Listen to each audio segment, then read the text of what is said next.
ನಮಸ್ಕಾರ. ಮುಖ್ಯಾಂಶಗಳು. ಶಿಕ್ಷಣದ ಜಾಗತಿಕ ಗುಣಮಟ್ಟ ವೃದ್ಧಿಗೆ ಹಲವು ಉಪಕ್ರಮಗಳು ಜಾರಿ.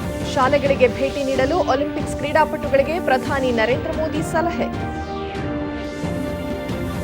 ರಾಜ್ಯದ ಹಣಕಾಸು ಪರಿಸ್ಥಿತಿ ಕುರಿತು ಕೇಂದ್ರ ಸಚಿವರೊಂದಿಗೆ ಚರ್ಚೆ. ಒಂದು ಜಿಲ್ಲೆ ಒಂದು ಉತ್ಪನ್ನ ಯೋಜನೆ ಅನುಷ್ಠಾನಕ್ಕೆ ಮನವಿ, ಮುಖ್ಯಮಂತ್ರಿ ಬಸವರಾಜ ಬೊಮ್ಮಾಯಿ. ನಿಫಾ ಸೋಂಕು ತಡೆಯಲು ನೆರೆ ರಾಜ್ಯದ ಗಡಿಯಲ್ಲಿ ಕಟ್ಟೆಚ್ಚರ. ಕೇರಳ ಪ್ರವಾಸವನ್ನು ಅಕ್ಟೋಬರ್ವರೆಗೆ ಮುಂದೂಡಲು ಸಾರ್ವಜನಿಕರಿಗೆ ಆರೋಗ್ಯ ಇಲಾಖೆ ಸೂಚನೆ. ಹಾಗೂ ಬೆಂಗಳೂರು ಸೇರಿದಂತೆ 3 ಕಡೆ ಕ್ರೀಡಾ ಅಕಾಡೆಮಿಗಳ ಸ್ಥಾಪನೆ. 75 ಕೋಟಿ ರೂಪಾಯಿ ವೆಚ್ಚದಲ್ಲಿ ಹಾಸ್ಟೆಲ್ ನಿರ್ಮಾಣ. ಅನುರಾಗ್ ಸಿಂಗ್ ಠಾಕೂರ್. ವಾರ್ತೆಗಳ ವಿವರ. ಪಠ್ಯಕ್ರಮ, ಬೋಧನಾಶಾಸ್ತ್ರ, ಮೌಲ್ಯಮಾಪನ, ಮೂಲಸೌಕರ್ಯ, ಸಮಗ್ರ ಹವ್ಯಾಸಗಳು ಮತ್ತು ಆಡಳಿತ ಪ್ರಕ್ರಿಯೆಯಂತಹ ಆಯಾಮಗಳಿಗೆ ಸಾಮಾನ್ಯ ವೈಜ್ಞಾನಿಕ ಚೌಕಟ್ಟಿನ ಅನುಪಸ್ಥಿತಿಯ ಕೊರತೆಯನ್ನು ಶಾಲಾ ಗುಣಮಟ್ಟದ ಮೌಲ್ಯಮಾಪನ ಮತ್ತು ಭರವಸೆಯ ಚೌಕಟ್ಟು ಪರಿಹರಿಸುತ್ತದೆ ಎಂದು ಪ್ರಧಾನಿ ನರೇಂದ್ರ ಮೋದಿ ಹೇಳಿದರು. ವಿಡಿಯೋ ಕಾನ್ಫರೆನ್ಸ್ ಮೂಲಕ ಶಿಕ್ಷಕ ಪರ್ವ್ಗೆ ಚಾಲನೆ ನೀಡಿದ ಪ್ರಧಾನಿ ಅವರು ಆಜಾದಿ ಕಾ ಅಮೃತ ಮಹೋತ್ಸವದ ಅಡಿಯಲ್ಲಿ ಪ್ರಾರಂಭಿಸಲಾದ ಹೊಸ ಉಪಕ್ರಮಗಳು ಶೈಕ್ಷಣಿಕ ಕ್ರಾಂತಿ ತರುವುದಲ್ಲದೆ ಭಾರತೀಯ ಶಿಕ್ಷಣ ವ್ಯವಸ್ಥೆಯನ್ನು ಜಾಗತಿಕ ಸ್ಪರ್ಧೆಗೆ ಸಜ್ಜುಗೊಳಿಸಿ ನಮ್ಮ ಯುವಜನರ ಭವಿಷ್ಯವನ್ನು ಉಜ್ವಲಗೊಳಿಸಲಿವೆ ಎಂದು ವಿಶ್ವಾಸ ವ್ಯಕ್ತಪಡಿಸಿದರು. ಇಂದು ಉದ್ಘಾಟನೆಯಾದ ವಿದ್ಯಾಂಜಲಿ ಸಬ್ಕಾ ಸಾಥ್ ಸಬ್ಕಾ ವಿಕಾಸ್ ಸಬ್ಕಾ ವಿಶ್ವಾಸ್ ಸಂಕಲ್ಪಕ್ಕೆ ವೇದಿಕೆಯಾಗಲಿದೆ. ಶೈಕ್ಷಣಿಕ ಚಟುವಟಿಕೆಗಳಿಗೆ ಎನ್ಡಿಆರ್ ಸಂಪರ್ಕ ವೇದಿಕೆಯಾಗಲಿದೆ. ಶಿಕ್ಷಕರ ತರಬೇತಿಗಾಗಿ ನಿಷ್ಠಾ, ನಿಪುಣ್ ಭಾರತ್, ದೃಷ್ಟಿಚೇತನರಿಗೆ ಟಾಕಿಂಗ್ ಬುಕ್ಸ್, ಶ್ರವಣ ದೋಷ ಉಳ್ಳವರಿಗೆ ಭಾರತೀಯ ಸಂಜ್ಞೆ ಭಾಷಾ ನಿಘಂಟು ಸೇರಿದಂತೆ ಹಲವು ಯೋಜನೆಗಳು ದೇಶದ ಶಿಕ್ಷಣ ವ್ಯವಸ್ಥೆಯನ್ನು ಉನ್ನತ ಮಟ್ಟಕ್ಕೆ ಕೊಂಡೊಯ್ಯಲಿದೆ ಎಂದು ಹೇಳಿದರು. ಸ್ವಾತಂತ್ರ್ಯದ 100ನೇ ವರ್ಷಾಚರಣೆ ವೇಳೆಗೆ ಭಾರತ ಹೇಗಿರಬೇಕೆನ್ನುವ ಮುನ್ನೋಟವನ್ನು ನಿರ್ಣಯಿಸಲು ಈ ಹೊಸ ಯೋಜನೆಗಳು ಸಹಕಾರಿಯಾಗಿವೆ. ಕೊರೋನಾ ಕಾಲಘಟ್ಟದಲ್ಲಿ ನಮ್ಮ ಶಿಕ್ಷಣ ವ್ಯವಸ್ಥೆಯ ಸಾಮರ್ಥ್ಯವನ್ನು ನಾವೆಲ್ಲರೂ ನೋಡಿದ್ದೇವೆ. ಆನ್ಲೈನ್ ತರಗತಿಗಳು, group video call, online project, online ಪರೀಕ್ಷೆಯ ಮೂಲಕ ನಮ್ಮ ಶಿಕ್ಷಕರು, ಪಾಲಕರು, ವಿದ್ಯಾರ್ಥಿಗಳು ಸವಾಲುಗಳನ್ನು ಮೀರಿ ನಿಂತರು ಎಂದರು. ಶಿಕ್ಷಣ ರಂಗದಲ್ಲಿ ಇಂದು ಪರಿವರ್ತನೆ ಕಾಣುತ್ತಿದ್ದು, ಶಿಕ್ಷಕರು ಹೊಸ ವ್ಯವಸ್ಥೆಗಳು ಮತ್ತು ತಾಂತ್ರಿಕತೆಗಳ ಬಗ್ಗೆ ತ್ವರಿತವಾಗಿ ಕಲಿಯಬೇಕಿದೆ.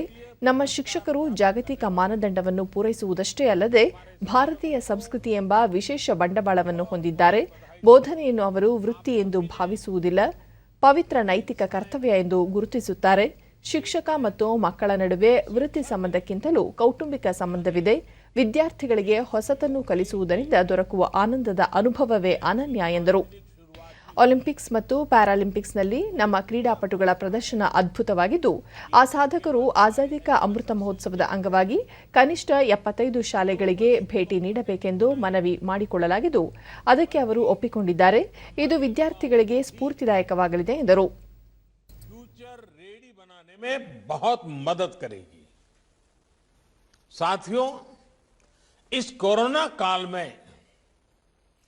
आप सभी दिखा चुके हैं कि हमारी शिक्षा व्यवस्था का सामर्थ्य कितना ज्यादा है. चुनौतियां अनेक थी, लेकिन आप सभी ने उन चुनौतियों को तेजी से समाधान भी किया. Online classes, group video call, online projects, online exam, पहले ऐसे शब्द भी बहुत लोगों ने सुने ही नहीं थे, लेकिन हमारे टीचर्स ने, पेरेंट्स ने, हमारे युवाओं ने इन्हें सहजता से दैनिक जीवन का हिस्सा बना दिया. साथियों, अब समय है कि हम अपनी इन क्षमताओं को आगे बढ़ाएं. मार्गदर्शन करने के ಇದಕ್ಕೂ ಮುನ್ನ ಸಚಿವ ಧರ್ಮೇಂದ್ರ ಪ್ರಧಾನ್ ಕಳೆದ 2 ತಿಂಗಳುಗಳಲ್ಲಿ ಶಿಕ್ಷಣ ಕ್ಷೇತ್ರದಲ್ಲಿ ಪ್ರಧಾನಮಂತ್ರಿಯವರು ಮಾರ್ಗದರ್ಶನ ಮಾಡುತ್ತಿರುವ 3ನೇ ಕಾರ್ಯಕ್ರಮ ಇದಾಗಿದ್ದು, ಇದು ನರೇಂದ್ರ ಮೋದಿ ಅವರಿಗೆ ದೇಶದ ಶಿಕ್ಷಣ ವ್ಯವಸ್ಥೆಯ ಬಗ್ಗೆ ಇರುವ ಕಾಳಜಿ ಮತ್ತು ದೇಶದ ನವಪೀಳಿಗೆಯನ್ನು ರೂಪುಗೊಳಿಸಲು ಅವರಿಗಿರುವ ಬದ್ಧತೆಯನ್ನು ಸ್ಪಷ್ಟಪಡಿಸುತ್ತದೆ ಎಂದರು. ಇಡೀ ವಿಶ್ವ ಇಂದು ಸಾಂಕ್ರಾಮಿಕದ ಸಂಕಷ್ಟ ಸವಾಲಿನಲ್ಲಿ ಸಾಗಿದ್ದು, ಕೊರೋನಾದಿಂದ ವಿದ್ಯಾಲಯಗಳು, ಮಹಾವಿದ್ಯಾಲಯಗಳು ಕವಲು ದಾರಿಯಲ್ಲಿವೆ. ಇಂತಹ ಸಂದರ್ಭದಲ್ಲಿ ಮೋದಿಯವರ ನೇತೃತ್ವದಲ್ಲಿ ದೇಶದ ಒಳಗೆ ವಿಶ್ವಾಸ ಮೂಡಿರುವುದಷ್ಟೇ ಅಲ್ಲ, ವಿಶ್ವ ಸಮುದಾಯ ನಮ್ಮ ಪ್ರಧಾನಿಯವರ ಬಗ್ಗೆ ಭರವಸೆ ಇಟ್ಟುಕೊಂಡಿದೆ ಎಂದು ಹೇಳಿದರು. पैंडेमिक के कारण विद्यालय महाविद्यालय दुनिया भर में एक क्रॉस रोड में खड़ा हुआ है. उसी समय में हमारी देश को नेतृत्व आप कर रहे हैं और आपकी स्वीकृति न केवल देश के अंदर आज विश्वास की केंद्र बना है, विश्व के अंदर आप सबसे भरोसा और लोकप्रिय नेता करके आप आगे आए हैं, इमर्ज किए हैं. विश्व की कम्युनिटी आप पे भरोसा रखा है. ಮುಖ್ಯಮಂತ್ರಿ ಬಸವರಾಜ ಬೊಮ್ಮಾಯಿ ಅವರು 2 ದಿನಗಳ ಭೇಟಿಗಾಗಿ ಇಂದು ದೆಹಲಿಗೆ ತೆರಳಿದ್ದು ಕೇಂದ್ರ ಹಣಕಾಸು ಸಚಿವೆ ನಿರ್ಮಲಾ ಸೀತಾರಾಮನ್ ಅವರನ್ನು ಭೇಟಿ ಮಾಡಿದರು. ರಾಜ್ಯ ಸರ್ಕಾರದ ಮುಖ್ಯ ಕಾರ್ಯದರ್ಶಿ ರವಿಕುಮಾರ್, ಮುಖ್ಯಮಂತ್ರಿಗಳ ಪ್ರಧಾನ ಕಾರ್ಯದರ್ಶಿ ಮಂಜುನಾಥ್ ಪ್ರಸಾದ್ ಹಾಗೂ ಕೇಂದ್ರ ಕಂದಾಯ ಇಲಾಖೆ ಕಾರ್ಯದರ್ಶಿ ತಾರೂರ್ ಬಜಾಜ್ ಉಪಸ್ಥಿತರಿದ್ದರು. ಬಳಿಕ ಸುದ್ದಿಗಾರರೊಂದಿಗೆ ಬಸವರಾಜ ಬೊಮ್ಮಾಯಿ ಕೃಷಿ ಮತ್ತು ಗ್ರಾಮೀಣಾಭಿವೃದ್ಧಿ ರಾಷ್ಟ್ರೀಯ ಬ್ಯಾಂಕ್ ನಬಾರ್ಡ್, ಸಣ್ಣ ಕೈಗಾರಿಕೆಗಳ ಅಭಿವೃದ್ಧಿ ರಾಷ್ಟ್ರೀಯ ಬ್ಯಾಂಕ್ ಸಿಡಬ್ಲ್ಯೂ ಮೂಲಕ ರಾಜ್ಯದಲ್ಲಿ ಹೆಚ್ಚು ಯೋಜನೆಗಳನ್ನು ಕೈಗೆತ್ತಿಕೊಳ್ಳಬೇಕು, ಒಂದು ಜಿಲ್ಲೆ ಒಂದು ಉತ್ಪನ್ನ, ಮೈಕ್ರೋ ಫೈನಾನ್ಸ್, ಕುಶಲಕರ್ಮಿಗಳು, ಸ್ವಸಹಾಯ ಗುಂಪುಗಳು, ಪರಿಶಿಷ್ಟ ಮಹಿಳೆಯರಿಗೆ ಹೆಚ್ಚಿನ ಉದ್ಯೋಗ ಕಲ್ಪಿಸುವ ಯೋಜನೆಗಳನ್ನು ಆದ್ಯತೆ ಮೇರೆಗೆ ಜಾರಿಗೊಳಿಸಬೇಕು ಎಂದು ಕೇಂದ್ರ ಸಚಿವರಿಗೆ ಮನವಿ ಮಾಡಲಾಗಿದೆ. ಅವರು ಅಧಿಕಾರಿಗಳಿಗೆ ಸೂಚನೆ ನೀಡಿದ್ದಾರೆ ಎಂದು ತಿಳಿಸಿದರು. ರಾಜ್ಯದ ಹಣಕಾಸು ಪರಿಸ್ಥಿತಿ, ಜಿಎಸ್ಟಿ ಸಂಗ್ರಹ ವಿಷಯಗಳ ಕುರಿತು ಈ ಸಂದರ್ಭದಲ್ಲಿ ಚರ್ಚಿಸಲಾಯಿತು. ಸಂಜೆ ರೈಲ್ವೆ ಸಚಿವರನ್ನು, ನಾಳೆ ರಸ್ತೆ ಮತ್ತು ರಾಷ್ಟ್ರೀಯ ಹೆದ್ದಾರಿ ಸಚಿವ ನಿತಿನ್ ಗಡ್ಕರಿ ಮತ್ತು ಕೇಂದ್ರ ವಸತಿ ಹಾಗೂ ನಗರಾಭಿವೃದ್ಧಿ ಸಚಿವ ಹರ್ದೀಪ್ ಸಿಂಗ್ ಪುರಿ ಅವರನ್ನು ಭೇಟಿ ಮಾಡಿ ರಾಷ್ಟ್ರೀಯ ಹೆದ್ದಾರಿ, ರೈಲ್ವೆ ಯೋಜನೆ ಹಾಗೂ ವಸತಿ ಮತ್ತು ಮೆಟ್ರೋ ವಿಸ್ತರಣೆ ಸೇರಿದಂತೆ ಅನೇಕ ಯೋಜನೆಗಳ ಕುರಿತು ಚರ್ಚಿಸಲಾಗುವುದು ಎಂದರು. ಬಿಜೆಪಿ ರಾಷ್ಟ್ರೀಯ ಅಧ್ಯಕ್ಷ ಜೆಪಿ ನಡ್ಡಾ ಅವರನ್ನು ಭೇಟಿ ಮಾಡಲು ಪ್ರಯತ್ನಿಸುವುದಾಗಿ ಹೇಳಿದರು.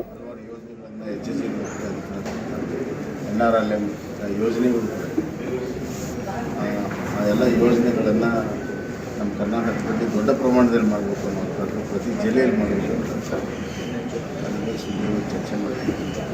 ಮತ್ತು ಹಣಕಾಸಿನ ಒಂದು ಸ್ಥಿತಿಗತಿ, GST ಕಲೆಕ್ಷನ್ಸು, ಇದರ ಬಗ್ಗೆ ಜನರಲ್ ಒಂದು ಡಿಸ್ಕಷನ್. ಎಲ್ಲರ ಆರೋಗ್ಯಪೂರ್ಣ ಜೀವನಕ್ಕಾಗಿ ಶುದ್ಧ ವಾಯುವಿನ ಸಾಧನೆಗಾಗಿ ಪ್ರಾಮಾಣಿಕ ಕೊಡುಗೆ ನೀಡುವಂತೆ ನಾಗರಿಕರೂ ಸೇರಿದಂತೆ ಎಲ್ಲ ಬಾಧ್ಯಸ್ಥರಿಗೆ ಕೇಂದ್ರ ಅರಣ್ಯ ಮತ್ತು ಪರಿಸರ ಸಚಿವ ಭೂಪೇಂದ್ರ ಯಾದವ್ ಮನವಿ ಮಾಡಿದ್ದಾರೆ. ನೀಲಾಗಸಕ್ಕಾಗಿ ಶುದ್ಧ ವಾಯು ಕುರಿತ 2ನೇ ಅಂತಾರಾಷ್ಟ್ರೀಯ ದಿನದ ಸಂದರ್ಭದಲ್ಲಿ ಪ್ರಾಣ್ ಪೋರ್ಟಲ್ಗೆ ಚಾಲನೆ ನೀಡಿದ ಅವರು, ತಿಳಿದೋ ತಿಳಿಯದೆಯೋ ಪ್ರಾಣವಾಯುವಿನ ಮಾಲಿನ್ಯ ಆಗುತ್ತಿದೆ. ಹೀಗಾಗಿ ಪರಿಸರ ಜಾಗೃತಿ ಮತ್ತು ನೀತಿಗಳ ಮೂಲಕ ಪರಿಸರ ಸ್ವಚ್ಛತೆಗೆ ಶ್ರಮಿಸಲಾಗುತ್ತಿದೆ ಎಂದು ತಿಳಿಸಿದರು. ಪ್ಯಾರಿಸ್ ಒಪ್ಪಂದದ ಬಳಿಕ ಭಾರತ ಪರಿಸರ ಸಂರಕ್ಷಣೆಗಾಗಿ ಸೌರಶಕ್ತಿಗೆ ಒತ್ತು ನೀಡಿದ್ದು, ಸ್ವಚ್ಛ ಇಂಧನ ಉತ್ಪಾದನೆ ಮೂಲಕ ಪರಿಸರವನ್ನು ಹೆಚ್ಚು ಸುರಕ್ಷಿತವಾಗಿಡಲು ಕ್ರಿಯಾಶೀಲವಾಗಿದೆ ಎಂದು ತಿಳಿಸಿದರು. ಪರಿಸರ ಖಾತೆ ರಾಜ್ಯ ಸಚಿವ ಅಶ್ವಿನಿ ಚೌಬೆ, ಸ್ವಚ್ಛ ಪವನ, ನೀಲ ಗಗನ ಎನ್ನುವಂತೆ ಸ್ವಚ್ಛ ವಾಯು ಸಂರಕ್ಷಣೆ ಎಲ್ಲರ ಹೊಣೆ ಎಂದರು. हम जो भी कारण अकारण जिस कारण से भी वायु का प्रदूषण कर रहे हैं, उसमें जो उपाय उन्होंने बताए, उसके साथ साथ पॉलिसी स्तर पे भी हम किस प्रकार से इंटरवेंशन करके इसको हम स्वस्थ बना सकते हैं. ಆಹಾರ ಧಾನ್ಯ ವ್ಯರ್ಥವಾಗುವುದನ್ನು ತಗ್ಗಿಸಲು ತಮ್ಮ ಸಚಿವಾಲಯ ಬದ್ಧವಾಗಿದೆ ಎಂದು ಆಹಾರ ಸಂಸ್ಕರಣೆ ಕೈಗಾರಿಕೆ ಸಚಿವ ಪಶುಪತಿ ಕುಮಾರ್ ಪಾರಸ್ ತಿಳಿಸಿದ್ದಾರೆ. ಕರ್ನಾಟಕ, ಅಸ್ಸಾಂ, ಗುಜರಾತ್ ಸೇರಿದಂತೆ 5 ಆಹಾರ ಸಂಸ್ಕರಣೆ ಯೋಜನೆಗಳಿಗೆ ಚಾಲನೆ ನೀಡಿದ ಅವರು, ಈ ಯೋಜನೆಗಳಿಂದ 7,600ಕ್ಕೂ ಹೆಚ್ಚು ರೈತರಿಗೆ ಪ್ರಯೋಜನವಾಗಲಿದೆ ಮತ್ತು ಉದ್ಯೋಗಾವಕಾಶಗಳು ಸೃಷ್ಟಿಯಾಗಲಿವೆ ಎಂದರು. ಈ 5 ಯೋಜನೆಗಳ ಒಟ್ಟು ಮೊತ್ತ 124 ಕೋಟಿ ರೂಪಾಯಿಗಳಾಗಿವೆ. ಕೇಂದ್ರ ಆಹಾರ ಸಂಸ್ಕರಣೆ ಖಾತೆ ರಾಜ್ಯ ಸಚಿವ ಪ್ರಹ್ಲಾದ್ ಸಿಂಗ್ ಪಟೇಲ್ ಈ ಸಂದರ್ಭದಲ್ಲಿ ಉಪಸ್ಥಿತರಿದ್ದರು. ಮೈಸೂರು ವಿಶ್ವವಿದ್ಯಾಲಯದ 101ನೇ ಘಟಿಕೋತ್ಸವಕ್ಕೆ ರಾಜ್ಯಪಾಲ ಥಾವರ್ ಚಂದ್ ಗೆಹ್ಲೋಟ್ ಇಂದು ಚಾಲನೆ ನೀಡಿದರು. ಉನ್ನತ ಶಿಕ್ಷಣ ಸಚಿವ ಡಾ ಸಿಎನ್ ಅಶ್ವತ್ಥನಾರಾಯಣ್, ನವದೆಹಲಿಯ ಸಿಎಸ್ಐಆರ್ ಮಹಾನಿರ್ದೇಶಕ ಶೇಖರ್ ಸಿ ಮಂಡೆ ಮುಂತಾದವರು ಉಪಸ್ಥಿತರಿದ್ದರು. ಘಟಿಕೋತ್ಸವದಲ್ಲಿ 244 ಪಿಎಚ್ಡಿ ಪದವಿ, 7,143 ಸ್ನಾತಕೋತ್ತರ, 22,465 ಸ್ನಾತಕ ಪದವಿ ನೀಡಲಾಯಿತು. ಒಟ್ಟು 29,852 ವಿವಿಧ ಪದವಿಗಳನ್ನು ಪ್ರದಾನ ಮಾಡಲಾಯಿತು. ಬೆಂಗಳೂರಿನ ಭಾರತೀಯ ವಿಜ್ಞಾನ ಸಂಸ್ಥೆಯ ಜೀವರಸಾಯನಶಾಸ್ತ್ರ ವಿಭಾಗದ ಗೌರವ ಪ್ರಾಧ್ಯಾಪಕ ಪದ್ಮಭೂಷಣ ಡಾ ಗೋವಿಂದರಾಜನ್ ಪದ್ಮನಾಭನ್, ರಾಜ್ಯ ಸರ್ಕಾರದ vision group for smart app ಅಧ್ಯಕ್ಷ ಪ್ರಶಾಂತ್ ಪ್ರಕಾಶ್ ಅವರಿಗೆ ರಾಜ್ಯಪಾಲರು ಗೌರವ ಡಾಕ್ಟರೇಟ್ ಪದವಿ ಪ್ರದಾನ ಮಾಡಿದರು.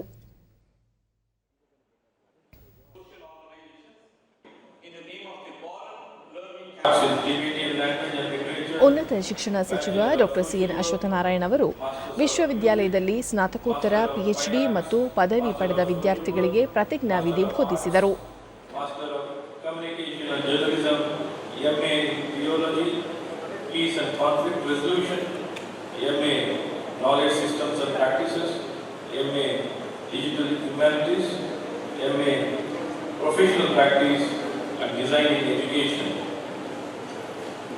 ನನಗೆ ಉಷಾರಾಣಿ ಗೋಲ್ಡ್ ಮೆಡಲ್. ಬಳಿಕ ಮಾಧ್ಯಮದವರೊಂದಿಗೆ ದೃಷ್ಟಿಚೇತನ ವಿದ್ಯಾರ್ಥಿನಿ ಎಚ್ಎನ್ ಲತಾ ಕನ್ನಡ ಸ್ನಾತಕೋತ್ತರ ವಿಷಯದಲ್ಲಿ ಚಿನ್ನದ ಪದಕ ಪಡೆದಿರುವುದು ಸಂತಸ ತಂದಿದೆ. ತಮ್ಮ ಈ ಸಾಧನೆಗೆ ಪೋಷಕರ ಬೆಂಬಲ ಕಾರಣ. ಮುಂದೆ ಪ್ರಾಧ್ಯಾಪಕಿಯಾಗುವ ಗುರಿ ಇದೆ ಎಂದು ತಿಳಿಸಿದರು. ಎಲ್ಲ ಫ್ರೆಂಡ್ಸ್ಗೆ ಡೆಡಿಕೇಟ್ ಮಾಡೋದಕ್ಕೆ ನಾನು ಇಷ್ಟಪಡ್ತೀನಿ. ಕೋವಿಡ್ ಟೈಮಲ್ಲಿ ಸ್ಟಡಿ ಎಲ್ಲ ಆ ಟೈಮಲ್ಲಿ ಕಾಂಪಿಟೇಟಿವ್ ಎಕ್ಸಾಮ್ಸ್ಗೆಲ್ಲ ಓದ್ಕೊಳ್ತಿದ್ದೆ, ಮತ್ತು ನೆಟ್ ಎಕ್ಸಾಮ್ಗೆ ಓದ್ಕೊಳ್ತಾ ಇದ್ದೆ. ಖಂಡಿತವಾಗ್ಲೂ ನಿರೀಕ್ಷೆ ಇರಲಿಲ್ಲ ಸರ್, ಎಕ್ಸ್ಪೆಕ್ಟ್ ಮಾಡಿರಲಿಲ್ಲ. ಬಂದಿದ್ದು ತುಂಬ ಖುಷಿ ಆಯಿತು. ಮತ್ತು ನನಗೆ ಸಪೋರ್ಟ್ ಮಾಡಿದವ್ರಿಗೆಲ್ರಿಗೂ ಸಹ ನಾನು ಇದನ್ನು ಡೆಡಿಕೇಟ್ ಮಾಡೋದಕ್ಕೆ ಇಷ್ಟಪಡ್ತೀನಿ. ಇಷ್ಟೊಂದು ಗೋಲ್ಡ್ ಮೆಡಲ್ ಮತ್ತೋರ್ವ ವಿದ್ಯಾರ್ಥಿನಿ ಚೈತ್ರಾ ನಾರಾಯಣ್ ಹೆಗ್ಡೆ ರಸಾಯನಶಾಸ್ತ್ರದ ಸ್ನಾತಕೋತ್ತರ ಪದವಿಯಲ್ಲಿ ಚಿನ್ನದ ಪದಕ ಹಾಗೂ ನಗದು ಬಹುಮಾನ ಪಡೆದಿದ್ದೇನೆ. ಮುಂದೆ ರಸಾಯನಶಾಸ್ತ್ರ ವಿಷಯದಲ್ಲಿ ಸಂಶೋಧನೆ ಮಾಡುವ ಕನಸಿದೆ ಎಂದರು. ಅವರಿಗೆ ತುಂಬ ಥ್ಯಾಂಕ್ ಯು ಹೇಳಕ್ಕೆ ಇಷ್ಟಪಡ್ತೀನಿ. ನನಗೆ ಟೋಟಲ್ 20 ಮೆಡಲ್ಸ್ ಬಂದಿದೆ ಹಾಗೂ 4 ಕ್ಯಾಶ್ ಪ್ರೈಸ್ ಬಂದಿದೆ ಕೆಮಿಸ್ಟ್ರಿ ಸಬ್ಜೆಕ್ಟ್ನಲ್ಲಿ. ಮತ್ತು ನಾನು ಓದಿದ್ದು ಮಾನಸ ಗಂಗೋತ್ರಿ. ಮುಂದೆ ಮೆಡಿಸಿನಲ್ ಕೆಮಿಸ್ಟ್ರಿನಲ್ಲಿ ರಿಸರ್ಚ್ ಮಾಡೋಣ ಅಂತ ಇದ್ದೀನಿ. ಸದ್ಯಕ್ಕೆ ಯುವರಾಜಸ್ ಕಾಲೇಜ್ನಲ್ಲಿ ಸಹಾಯಕ ಪ್ರಾಧ್ಯಾಪಕಿಯಾಗಿ ವರ್ಕ್ ಮಾಡ್ತಾ ಇದ್ದೀನಿ. ನನಗೆ ಗೋಲ್ಡ್ ಮೆಡಲ್ ಬರುತ್ತೆ ಅಂತ ಟಿಎಸ್ ಮಾದಲಾಂಬಿಕೆ ತಾವು ಶ್ರಮ ವಹಿಸಿ ಓದಿದ್ದು ಚಿನ್ನದ ಪದಕ ದೊರಕಿರುವುದು ಖುಷಿ ನೀಡಿದೆ. ನನ್ನ ಈ ಸಾಧನೆಗೆ ಪೋಷಕರ ಬೆಂಬಲ ಸಾಕಷ್ಟಿದೆ ಎಂದರು. ನಾನು ಎಕ್ಸಾಮು ಒಂದು 45 ದಿವಸ ಅಂತಲೇ ಓದೋಕ್ಕೆ ಶುರು ಮಾಡ್ತಿದ್ದೆ ಸರ್. ಎಲ್ಲನೂ ಓದ್ಕೊಂಡು ಮುಗಿಸ್ಕೊಳ್ತಿದ್ದೆ, ಮತ್ತು ಇನ್ನೊಂದು ಸಲ ರಿವಿಷನ್ ಮಾಡ್ತಿದ್ದೆ ಸರ್. ಹೌದು ಸರ್, ಅವರು ಒಂದು ಗೋಲ್ಡ್ ಮೆಡಲ್ ಪಡ್ಕೊಂಡ, ನಮ್ಮ ಪಕ್ಕದ ಊರವ್ರನ್ನೇ ಒಂದು ಗೋಲ್ಡ್ ಮೆಡಲ್ ಪಡ್ಕೊಂಡ ಅಂತ ತುಂಬ ಖುಷಿ ಪಡ್ತಿದ್ರು. ಇವಾಗ ನನಗೆ 10 ಗೋಲ್ಡ್ ಮೆಡಲ್ ಬಂದಿದೆ ಅಂತಂತಂದರೆ ಇನ್ನೂ ತುಂಬ ಖುಷಿ ಪಡ್ತಾಯಿದ್ರು ಸರ್. ಆದರೂ ಇವಾಗಲೂ ಖುಷಿ ಪಡ್ತಾರೆ ಅಂತ ಅಂದ್ಕೊಂಡಿರ್ತೀನಿ ಸರ್. ಕೇರಳ ರಾಜ್ಯದಲ್ಲಿ ನಿಫಾ ವೈರಸ್ ಕಾಣಿಸಿಕೊಂಡಿರುವುದು ಹಾಗೂ ಕೊರೋನಾ ಪ್ರಕರಣಗಳು ಹೆಚ್ಚಿರುವ ಹಿನ್ನೆಲೆಯಲ್ಲಿ ರಾಜ್ಯ ಸರ್ಕಾರ ಮುನ್ನೆಚ್ಚರಿಕಾ ಕ್ರಮಗಳನ್ನು ಘೋಷಿಸಿದ್ದು ಗಡಿಯಲ್ಲಿ ಕಟ್ಟೆಚ್ಚರ ವಹಿಸಲು ಸೂಚಿಸಿದೆ. ರಾಜ್ಯ ಆರೋಗ್ಯ ಇಲಾಖೆಯ ಹೆಚ್ಚುವರಿ ಕಾರ್ಯದರ್ಶಿ ಜಾವೇದ್ ಅಖ್ತರ್ ಅವರು ತಿಳುವಳಿಕೆ ಪತ್ರವೊಂದನ್ನು ಜಾರಿಗೊಳಿಸಿದ್ದು, ದಕ್ಷಿಣ ಕನ್ನಡ, ಉಡುಪಿ, ಮೈಸೂರು, ಕೊಡಗು, ಚಾಮರಾಜನಗರ ಜಿಲ್ಲೆಗಳಲ್ಲಿ ಸೂಕ್ತ ಮುಂಜಾಗ್ರತಾ ಕ್ರಮಗಳನ್ನು ಕೈಗೊಳ್ಳಲು ನಿರ್ದೇಶಿಸಿದ್ದಾರೆ. ಕೇರಳದಿಂದ ಬರುವವರನ್ನು ತೀವ್ರ ತಪಾಸಣೆಗೆ ಒಳಪಡಿಸಬೇಕು. ಜ್ವರ, ಸುಸ್ತು, ತಲೆನೋವು, ಉಸಿರಾಟದ ಸಮಸ್ಯೆ, ಕೆಮ್ಮು, ವಾಂತಿ, ಸ್ನಾಯು ಸೆಳೆತ ಅಥವಾ ನೋವಿನಂತಹ ರೋಗ ಲಕ್ಷಣಗಳಿದ್ದರೆ ಅವರನ್ನು ಗುರುತಿಸಬೇಕು.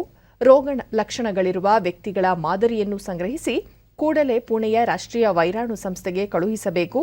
ನಿಫಾ ಸೋಂಕಿನ ಬಗ್ಗೆ ಜನಜಾಗೃತಿ ಮೂಡಿಸಬೇಕು. ಕಾಲಕಾಲಕ್ಕೆ ಆರೋಗ್ಯ ಇಲಾಖೆಯ ಆಯುಕ್ತರಿಗೆ ನಿಗದಿತ ನಮೂನೆಯಲ್ಲಿ ವರದಿ ನೀಡಬೇಕು ಎಂದು ಸೂಚಿಸಲಾಗಿದೆ.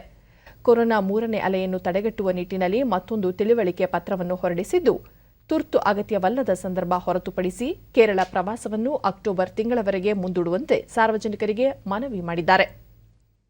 ಕೇರಳದಿಂದ ಆಗಮಿಸಬೇಕಿದ್ದ ವಿದ್ಯಾರ್ಥಿಗಳನ್ನು ಅಕ್ಟೋಬರ್ವರೆಗೆ ಬರದಂತೆ ಸೂಚನೆ ನೀಡಲು ಶಿಕ್ಷಣ ಸಂಸ್ಥೆಗಳ ಮುಖ್ಯಸ್ಥರಿಗೆ ಸಲಹೆ ನೀಡಲಾಗಿದೆ.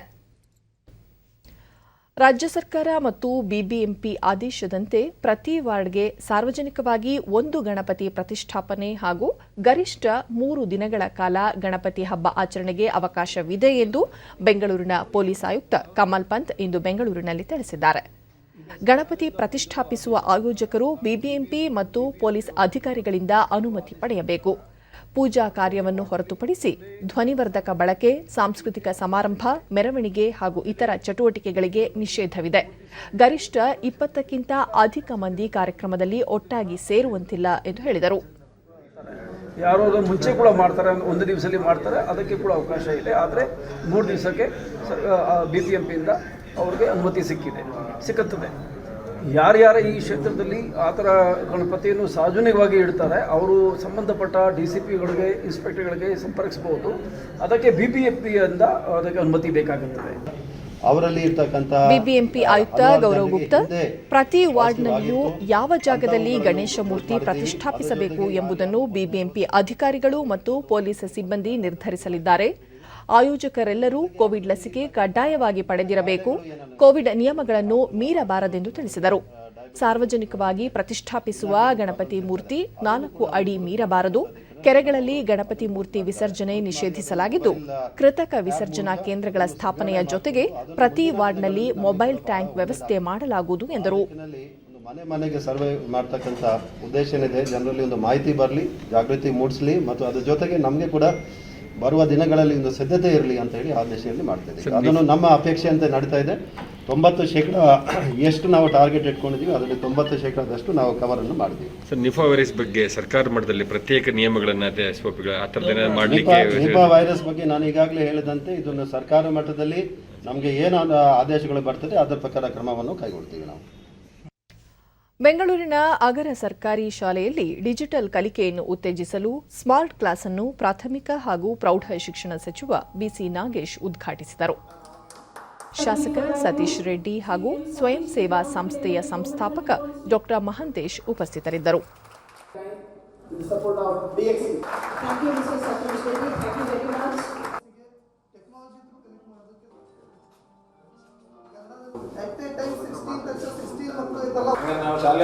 ಬಳಿಕ ಬಿಸಿ ನಾಗೇಶ್, ಕೋವಿಡ್ ಹಿನ್ನೆಲೆಯಲ್ಲಿ ಮುಚ್ಚಲ್ಪಟ್ಟಿದ್ದ ಶಾಲೆಗಳು ನಿನ್ನೆಯಿಂದ ಪುನರಾರಂಭಗೊಂಡಿದ್ದು ವಿದ್ಯಾರ್ಥಿಗಳು ಶಾಲೆಗೆ ಬಂದದ್ದು ನೋಡಿ ಸಂತೋಷವಾಗಿದೆ ಎಂದರು.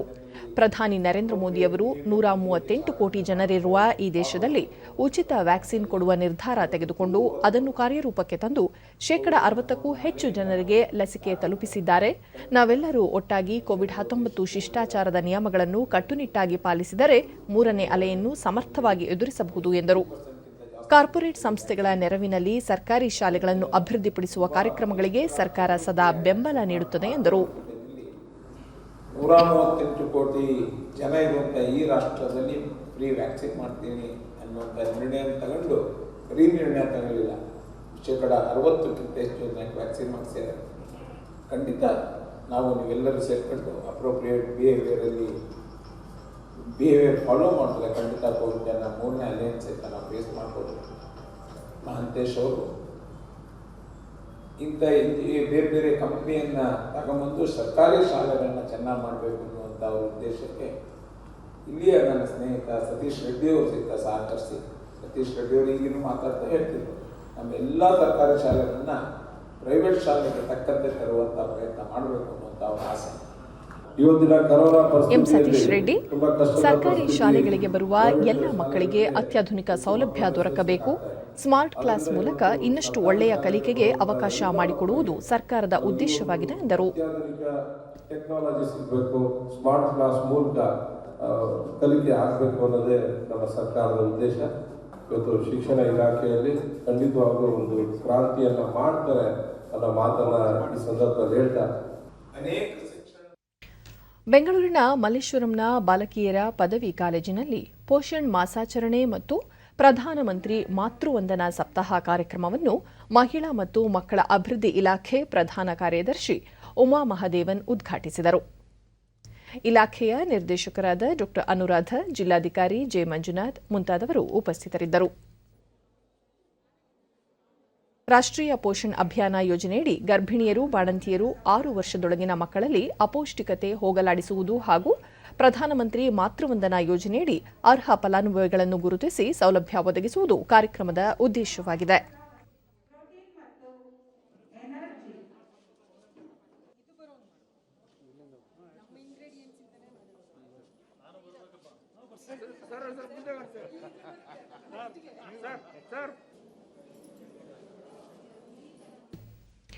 ಭಾರತ 2021ರ ಸಾಲಿನ ಬ್ರಿಕ್ಸ್ ಅಧ್ಯಕ್ಷತೆಯನ್ನು ಪಡೆದಿದ್ದು, ನಾಡಿದ್ದು ವರ್ಚುವಲ್ ಮಾಧ್ಯಮದ ಮೂಲಕ ನಡೆಯಲಿರುವ 13ನೇ ಬ್ರಿಕ್ಸ್ ಶೃಂಗಸಭೆಯ ಅಧ್ಯಕ್ಷತೆಯನ್ನು ಪ್ರಧಾನಿ ನರೇಂದ್ರ ಮೋದಿ ವಹಿಸಲಿದ್ದಾರೆ. ಈ ಶೃಂಗಸಭೆಯಲ್ಲಿ ಬ್ರೆಜಿಲ್ ಅಧ್ಯಕ್ಷ ಜೈರ್ ಬೋಲ್ಸನಾರೋ, ರಷ್ಯಾ ಅಧ್ಯಕ್ಷ ವ್ಲಾದಿಮಿರ್ ಪುಟಿನ್, ಚೈನಾ ಅಧ್ಯಕ್ಷ ಕ್ಸಿ ಜಿನ್ಪಿಂಗ್ ಮತ್ತು ದಕ್ಷಿಣ ಆಫ್ರಿಕಾ ಅಧ್ಯಕ್ಷ ಸಿರಿಲ್ ರಾಮಪೋಸಾ ಭಾಗಿಯಾಗಲಿದ್ದಾರೆ. ಶೃಂಗಸಭೆಯ ವಿಷಯವೆಂದರೆ ಬ್ರಿಕ್ಸ್ 15 ನಿರಂತರತೆ, ಬಲವರ್ಧನೆ ಮತ್ತು ಒಮ್ಮತಕ್ಕಾಗಿ ಬ್ರಿಕ್ಸ್ನೊಳಗಿನ ಸಹಕಾರ ಎಂಬುದಾಗಿದೆ. ಭಾರತವು ತನ್ನ ಅಧ್ಯಕ್ಷತೆಯಲ್ಲಿ ಬಹುಪಕ್ಷೀಯ ವ್ಯವಸ್ಥೆಯ ಸುಧಾರಣೆ, ಭಯೋತ್ಪಾದನೆ ನಿಗ್ರಹ, ಸುಸ್ಥಿರ ಅಭಿವೃದ್ಧಿ ಗುರಿಗಳನ್ನು ಸಾಧಿಸಲು ಡಿಜಿಟಲ್ ಮತ್ತು ತಾಂತ್ರಿಕ ಪರಿಕರಗಳನ್ನು ಬಳಸುವುದು ಮತ್ತು ಜನರ ವಿನಿಮಯವನ್ನು ಹೆಚ್ಚಿಸುವುದು ಸೇರಿದಂತೆ 4 ಆದ್ಯತೆಯ ಕ್ಷೇತ್ರಗಳನ್ನು ರೂಪಿಸಿದೆ. ಇದರ ಜೊತೆಗೆ ನಾಯಕರು ಕೋವಿಡ್-19 ಸಾಂಕ್ರಾಮಿಕದ ಪರಿಣಾಮ ಮತ್ತು ಇತರ ಪ್ರಸ್ತುತ ಜಾಗತಿಕ ಮತ್ತು ಪ್ರಾದೇಶಿಕ ಸಮಸ್ಯೆಗಳ ಬಗ್ಗೆ ಅಭಿಪ್ರಾಯಗಳನ್ನು ವಿನಿಮಯ ಮಾಡಿಕೊಳ್ಳಲಿದ್ದಾರೆ. ಪ್ರಧಾನಿ ನರೇಂದ್ರ ಮೋದಿ ಅವರು ಬ್ರಿಕ್ಸ್ ಶೃಂಗಸಭೆಯ ಅಧ್ಯಕ್ಷತೆ ವಹಿಸುತ್ತಿರುವುದು ಇದು 2ನೇ ಬಾರಿಯಾಗಿದೆ. ಈ ಹಿಂದೆ 2016ರಲ್ಲಿ ಗೋವಾದಲ್ಲಿ ನಡೆದ ಶೃಂಗಸಭೆಯ ಅಧ್ಯಕ್ಷತೆಯನ್ನು ಅವರು ವಹಿಸಿದ್ದರು. ವಿಯೆನ್ನಾದಲ್ಲಿ ಇಂದಿನಿಂದ ಆರಂಭಗೊಂಡ ವಿಶ್ವದ ಸಂಸತ್ ಅಧ್ಯಕ್ಷರ ಸಮಾವೇಶದಲ್ಲಿ ಭಾರತದ ಲೋಕಸಭಾಧ್ಯಕ್ಷ ಓಂ ಬಿರ್ಲಾ ಮತ್ತು ರಾಜ್ಯಸಭೆಯ ಉಪಸಭಾಪತಿ ಹರಿವಂಶ್ ಸಿಂಗ್, ಭಾರತದ ರಾಯಭಾರಿ ಜೈದೀಪ್ ಮಜುಮ್ದಾರ್ ಭಾಗವಹಿಸಿದರು. ಸಮಾವೇಶದಲ್ಲಿ ಸ್ಪೀಕರ್ ಅವರು ಕೋವಿಡ್ ಸಾಂಕ್ರಾಮಿಕವನ್ನು ನಿಗ್ರಹಿಸಲು ಭಾರತ ಸರ್ಕಾರದ ಪ್ರಯತ್ನಗಳ ಬಗ್ಗೆ ಬೆಳಕು ಚೆಲ್ಲಿದರು. ಭಾರತದಲ್ಲಿ ನಡೆಯುತ್ತಿರುವ ವಿಶ್ವದ ಅತಿದೊಡ್ಡ ಲಸಿಕೆ ಅಭಿಯಾನದ ಬಗ್ಗೆ ಪ್ರಸ್ತಾಪಿಸಿದ ಸಭಾಧ್ಯಕ್ಷರು ದೇಶದಲ್ಲಿ ನೀಡಲಾಗಿರುವ ಲಸಿಕೆಯ ಸಂಖ್ಯೆ ಆಸ್ಟ್ರಿಯಾದ ಒಟ್ಟು ಜನಸಂಖ್ಯೆಗೆ ಸಮನಾಗಿದೆ ಎಂದು ತಿಳಿಸಿದರು.